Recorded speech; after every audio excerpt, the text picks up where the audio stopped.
আজ আমরা যে বিষয়টা নিয়ে কথা বলবো সেটার উৎস কিন্তু বেশ অদ্ভুত। এক মিশরীয় সাংবাদিক একটা বই লিখেছেন, আর তাতে তিনি দাবি করেছেন যে তিনি নাকি এক জিনের সাক্ষাৎকার নিয়েছেন। হ্যাঁ, ঠিকই শুনেছেন। চলুন তাহলে আর দেরি না করে এই রহস্যময় জগতের গভীরে ঢোকা যাক। একবার শুধু ভাবুন তো, যদি সত্যিই কোনো জিনের সাথে কথা বলার সুযোগ হতো, কি জানতে চাইতেন? আমরা পুরো আলোচনাটা সাজিয়েছি ঠিক এই ধারণাটার উপর ভিত্তি করেই। আমরা জিনের জগৎটাকে দেখব, কিন্তু তাদেরই একজনের চোখে। তো প্রথমেই একদম মূল প্রশ্নে আসি, জিন আসলে কি? এই বইটা অনুযায়ী তারা হলো ধোঁয়াবিহীন আগুন থেকে তৈরি এক ধরনের সৃষ্টি। তারা আমাদের সাথেই, আমাদের জগতের সমান্তরালে বাস করে, কিন্তু আমরা তাদের দেখি না। তাদেরও জন্ম মৃত্যু আছে, অনুভূতি আছে, আমাদের মতোই একটা জীবনচক্র আছে। যার সাক্ষাৎকার নেওয়া হয়েছে বলে দাবি করা হয়েছে সেই জিনটির নাম ইবনে কুঞ্জুর, আর তার বয়স মাত্র ১৮০ বছর। আমাদের কাছে অনেক মনে হলেও জিনদের জগতে এটা বেশ কম বয়স। এমনও জিন আছে যারা হাজার হাজার বছর বেঁচে থাকে। আচ্ছা, এবার আমরা এই আলোচনার একটা খুব গুরুত্বপূর্ণ আর বলা যেতে পারে অন্ধকার দিকে যাচ্ছি, আর তা হল শয়তান বা ইবলিসের নেতৃত্বে থাকা দুষ্ট জিনদের সমাজ ব্যবস্থা বা তাদের সাম্রাজ্য। এখানে একটা খুব বড় ভুল ধারণা ভাঙে। আমরা অনেকেই হয়তো ভাবি ইবলিসই বুঝি সব জিনের আদিপিতা, কিন্তু সাক্ষাৎকার অনুযায়ী ব্যাপারটা তা নয়। ইবলিস হল শয়তানদের নেতা এবং তার বংশধরদের পিতা, আর সমস্ত জিনের যিনি আদিপিতা তার নাম জান। বইটাতে একটা অদ্ভুত আর চমকে দেওয়ার মতো ছবি আঁকা হয়েছে। বলা হচ্ছে ইবলিসের যে ক্ষমতার কেন্দ্র, তার সিংহাসন, সেটা নাকি পানির উপরে। ভাবা যায়, যেন এক বিশাল অসীম সাম্রাজ্যের প্রতীক। তো ইবলিসের এই যে সাম্রাজ্য, এটা কিন্তু কোনো এলোমেলো ব্যাপার না। এর একটা বেশ গোছানো কাঠামো আছে।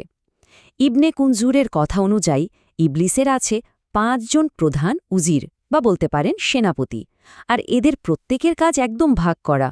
মানে সাবরের কাজ হল দুর্যোগের সময় মানুষকে হতাশ করা, দাউসিম চায় পারিবারিক বন্ধন নষ্ট করতে, আল আওয়ার অশ্লীলতা ছড়ায়, মাসওয়াদ হল গুজব আর মিথ্যার কারবারি, আর জালিমবার বাজারে ঝামেলা বাঁধায়।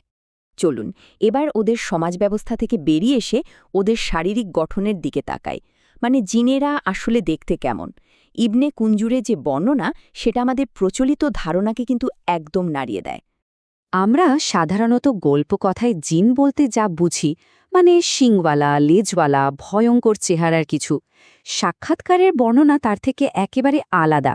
সেখানে বলা হচ্ছে জিনদের দেখতে মানুষের মতোই, তবে কিছু বিশেষ পার্থক্য আছে, আর চেহারায় তারা নাকি সুন্দর আর মহৎও হতে পারে। আসুন ইবনে কুঞ্জুরের বর্ণনা ধরে আমরা মনে মনে একটা জিনের ছবি আঁকার চেষ্টা করি। প্রথমত, ওদের মাথাটা শরীরের তুলনায় আমাদের চেয়ে একটু বড়। চোখগুলো বেশ বড় আর টানাটানা, অনেকটা হরিণের মতো, কিন্তু তার থেকেও লম্বা। আর চোখ সবসময় লাল হয় না। কানগুলো হয় ঘোড়া বা বিড়ালের কানের মতো সূচালো, আর নাকটা হয় সাধারণত চ্যাপ্টা ধরনের। ওদের শরীরের গঠনে আরেকটা অদ্ভুত ব্যাপার আছে, সেটা হলো ওদের হাত আর আঙুল। দেখতে মানুষের মতোই, কিন্তু শরীরের অনুপাতে আমাদের চেয়ে বেশ খানিকটা লম্বা। আচ্ছা, বাইরের গঠন তো গেল, ভেতরেরটা কেমন? বইটা বলছে ওদের হাড়গুলো নাকি বড়, কিন্তু অসম্ভব নমনীয়। ভেতরের অঙ্গপ্রত্যঙ্গগুলো ছোট, কিন্তু কাজ করে আমাদের মতোই। আর সবচেয়ে অবাক করা বিষয় হলো ওদের শ্বাস নিতে খুব কম অক্সিজেন লাগে, আর ওদের শরীর থেকে বর্জ্য বের হয় ঘন বাষ্প বা গ্যাসের মতো করে। আলোচনার এই পর্যায়ে আমরা এমন একটা বিষয় নিয়ে কথা বলবো যা সবচেয়ে ব্যক্তিগত। এই ধারণাটা আমাদের প্রত্যেকের জীবনের সাথে জড়িয়ে আছে, আর তা হল আমাদের অদৃশ্য সঙ্গী বা কারিন। কারিন একটা আরবি শব্দ। এর মানে হল অবিচ্ছেদ্য সঙ্গী।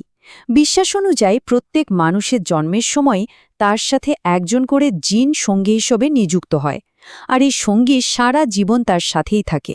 বইটিতে উল্লেখিত একটি হাদিস এই কারিনের ধারণাটিকে আরও স্পষ্ট করে তোলে। বলা হয়েছে নবীজি সাল্লাল্লাহু আলাইহি ওয়াসাল্লামেরও একজন কারিন ছিল, কিন্তু আল্লাহর ইচ্ছায় সেই জিনটি ইসলাম গ্রহণ করে এবং তাকে শুধু ভালো কাজের কথাই মনে করিয়ে দিত। কিন্তু এই যে সম্পর্কটা, এটা কিন্তু একতরফা নয়। ব্যাপারটা বেশ মজার। একজন মানুষের ভালো কাজ তার সঙ্গী জিনের খারাপ প্রভাবকে দুর্বল করে দেয়, আবার খারাপ কাজ সেই প্রভাবকে আরও শক্তিশালী করে তোলে, মানে একে অপরের ওপর প্রভাব ফেলে। আর এখানে সবচেয়ে গুরুত্বপূর্ণ পয়েন্ট হলো এটাই, ইবনে কুনজুর বলছে যে এই আধ্যাত্মিক সম্পর্কের মধ্যে মানুষের ইচ্ছাশক্তিটাই আসল। একজন মানুষ তার কারিনকে যতটা প্রভাবিত করতে পারে, কারিন কিন্তু মানুষকে ততটা পারে না। ক্ষমতাটা শেষ পর্যন্ত মানুষের হাতেই বেশি। একজন মানুষ কতটা ধার্মিক তার ওপর নির্ভর করে কারিনের স্বভাবও পাল্টে যেতে পারে।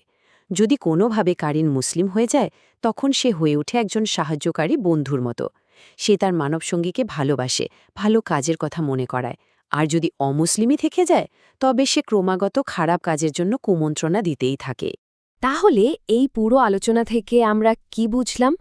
মূল কথাটা হলো, আমাদের চোখের আড়ালে একটা বিশাল জগৎ আছে, যেটা আমাদের জগতের সাথে খুব ঘনিষ্ঠভাবে জড়িয়ে, আর এই যোগাযোগটা হয় খুব ব্যক্তিগত পর্যায়ে, একদম প্রত্যেকের সাথে। শেষ করার আগে একটা প্রশ্ন সবার জন্য রেখে যাচ্ছি।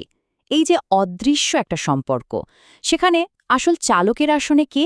আমরা, নাকি আমাদের সেই সঙ্গী যাকে কোনোদিন চোখেও দেখিনি? ভেবে দেখার মতো একটা ব্যাপার, তাই না?